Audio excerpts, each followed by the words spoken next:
and we'll stand hand in hand till the end. Despite the past mistakes we can't erase, the future that we can't escape. As long as I can always keep you safe, I've gotta be strong. So to your name, I'll fight through the pain.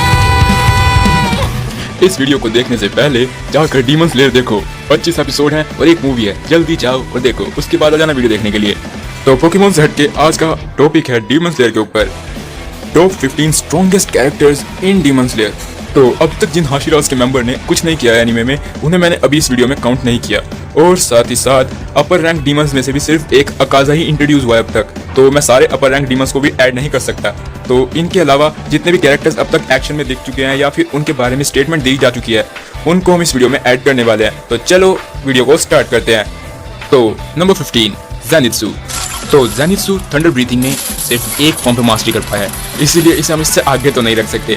Thunder breathing में 4 से भी ज़्यादा techniques होती है, लेकिन ये अब तक एक ही पे मास्टरी कर पाया है और उसे भी ये जागते हुए परफॉर्म नहीं कर सकता। बेहोश होने के बाद ही उसे परफॉर्म कर पाता है, और जागते हुए तुम जानते हो कितना बड़ा लल्लू है ये। मेरी शक्ल भी इस टाइम पे नेज़ुको जैसी हो रखी है।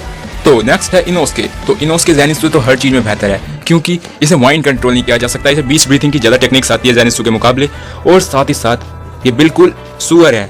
ये किसी की बिल्कुल रिस्पेक्ट नहीं करता, बिल्कुल भी नहीं, और अपनी बेइज्जती कराने में सबसे आगे रहता है। और ये यहाँ पे इस लिस्ट में नंबर 14 पे ज़ेनित्सु से ऊपर इसलिए आया है क्योंकि इसकी परफॉर्मेंस मुगन ट्रेन में काफी अच्छी रही है। मैं बोलूँ तो रेंगोकू के बाद तो सबसे अच्छी परफॉर्मेंस इसी की रही है, इवन तांजीरो से भी अच्छी। और इससे कुछ भी करवा सकते हैं, बस इसे एक बार कंपेयर कर दो किसी और के साथ, उससे बेहतर करके दिखाएगा वो चीज। तो नंबर 13 पे है कनाओ। तो कनाओ बटरफ्लाई मैंशन में रहकर टोटल कंसंट्रेशन ब्रीथिंग में तो मास्टरी कर ही चुकी है, लेकिन इसकी जो फ्लावर ब्रीथिंग टेक्निक्स हैं उसकी वजह से इसकी जो राइट आई है उसका विजन खराब हो चुका है। मतलब कि जो इसकी राइट आई है उससे ये देख नहीं सकती। ये बात शायद सीजन 2 में बताई जाएगी। और कनाओ डिसीजन मेकिंग में बहुत ही ज़्यादा खराब है। ये इवन छोटा सा डिसीजन भी नहीं ले सकती कि मैं नहाऊँ या ना नहाऊँ। तो कनाओ 5 मेन ब्रीथिंग स्टाइल में से एक में मास्टरी कर चुकी है, फ्लावर स्टाइल में। तो नंबर 12 पे है नेज़ुको कामाडो। तो ये एक डीमन है और एक लोअर रैंक डीमन है, और ये तांजीरो की बहन है, और इसी की वजह से पूरी स्टोरी स्टार्ट हुई है, और ये दिमाग से पैदल है। और जहाँ पे बैटल की बात आती है तो इसके पास one of the strongest blood demon art है, एक्सप्लोडिंग ब्लड, जिसकी वजह से इजीली जला के मार सकती है किसी को भी। लेकिन ये 12 किजुकीज और हाशिरास से स्ट्रॉन्गर नहीं है, इसलिए नंबर 12 पे है। नंबर 11 गैनिया शिनाजुगावा। तो इस बंदे की मैं क्या बात करूँ, बहुत ही ज़्यादा खतरनाक बंदा है ये। इसने तो इवन उबुयाशी फैमिली की लड़की को भी मारने वाला था ये। अरे संभल के, अगर कनाता को कुछ हुआ ना तो तू गया। तो गैनिया के अंदर पावर है, ये जिस भी डीमन को खाता है उस डीमन की पावर यूज कर सकता है। तो ये डीमन स्लेयर नहीं, डीमन है खुद ही। काफी अजीब बात है। तो नंबर 10 पे है उबुयाशी की फैमिली मेंबर्स। तो इन सबको दर्द महसूस ही नहीं होता और पूरे टाइम में शांत रहते हैं, और उबुयाशी की फैमिली मेंबर्स ने ही डीमन स्लेयर नाम के कोर्प्स स्टार्ट किए हैं। तो नेक्स्ट है रुई। तो ये लोअर रैंक का 5वां स्ट्रॉन्गेस्ट डीमन है, यानी कि टोटल देखा जाए तो 11th स्ट्रॉन्गेस्ट डीमन पूरे के पूरे डीमन स्लेयर वर्ल्ड का। और रुई को हाशिरास के अलावा और अपर रैंक डीमंस के अलावा कोई भी नहीं हरा सकता। तो नेक्स्ट है Tanjiro Kamado, main character Demon Slayer का। तो आज तक मैंने इससे ज़्यादा संस्कारी और शरीफ मेन कैरेक्टर नहीं देखा एनीमे में। और इवन जब एक लड़का इसके स्पिरिचुअल कोर को डिस्ट्रॉय करने के लिए इसके हर्ट के अंदर गया था, तो इसकी अंदर की जो आत्माएं वगैरह हैं उन्होंने उसकी हेल्प की। तो लिटरली तांजीरो के मन में 1% भी बुराई नहीं दिखाई गई। इतना ज़्यादा खूबसूरत जगह बताया गया है इसे।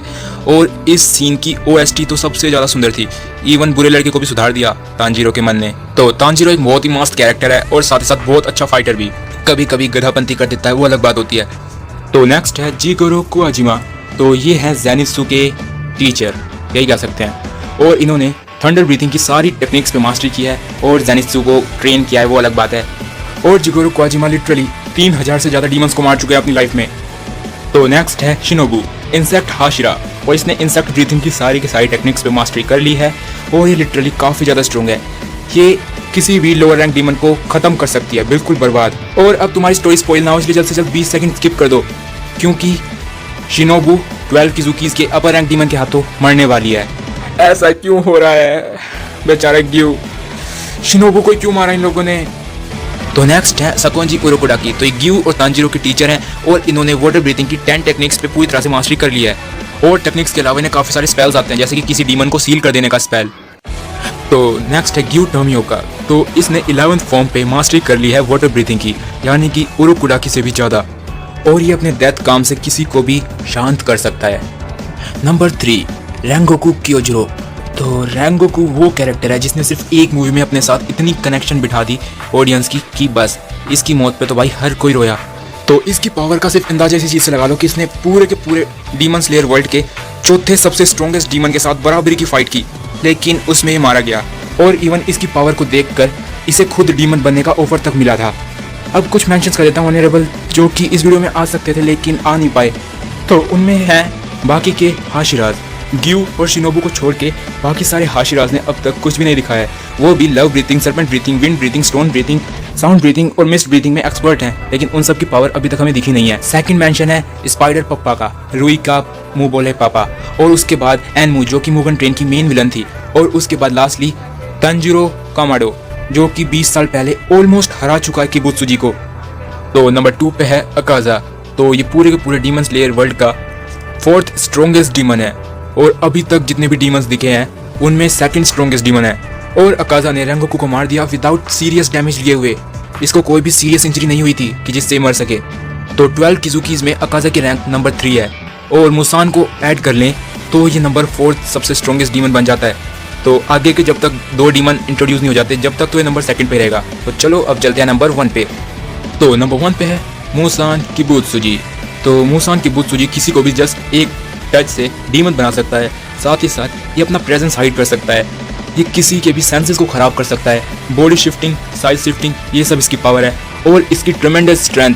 तो लिटरली इसे हराना बिल्कुल इम्पॉसिबल जैसा है। और किबुत्सुजी किसी भी डीमन को आराम से मार सकता है, और इवन अगर कोई डीमन इसका नाम ले ले तो वो अपने आप ही मर जाता है। तो टॉप 15 कैरेक्टर्स यहीं पे खत्म। मिलेंगे अगली वीडियो में, जब तक के लिए बाय बाय।